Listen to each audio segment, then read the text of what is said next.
Le pavé de déplacement. Le pavé de déplacement contient des touches qui vous permettront de vous déplacer dans les programmes et dans du texte. Nous verrons, pour des raisons pédagogiques, la touche Insertion et Supprime un peu plus loin. Voici les touches Début et Fin. Repérez ces deux touches sur votre clavier avant de continuer la leçon. La position de ces touches peut considérablement varier d'un ordinateur à l'autre.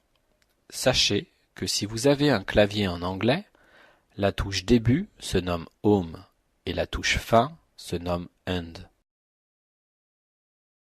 La touche Début va envoyer le pointeur clavier au début de la ligne.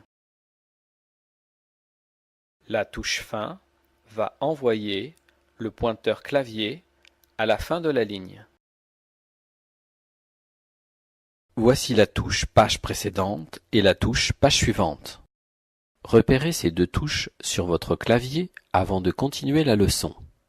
Sachez que si vous avez un clavier en anglais, la touche Page suivante se nomme Page Down et la touche Page précédente se nomme Page Up. Les touches Page suivante et Page précédente devraient plutôt s'appeler Écran suivant et Écran précédent, puisque ces touches vous permettent de voir le texte de l'écran qui suit ou de l'écran qui précède. Attention de ne pas confondre une page de papier et un écran, puisqu'une page de papier contient une cinquantaine de lignes, alors qu'un écran affiche en moyenne une vingtaine de lignes. Il faut donc plusieurs écrans pour parcourir une page de papier avec la touche Page suivante.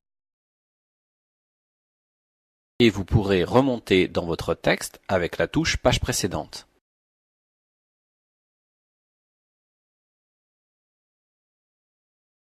Voici les flèches de direction. Elles permettent un déplacement très fin. Repérez ces touches sur votre clavier avant de continuer. Appuyez sur la flèche vers la gauche pour vous déplacer d'un caractère vers la gauche.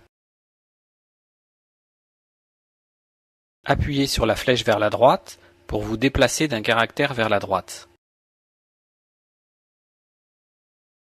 Appuyez sur la flèche vers le bas pour descendre sur la ligne en dessous.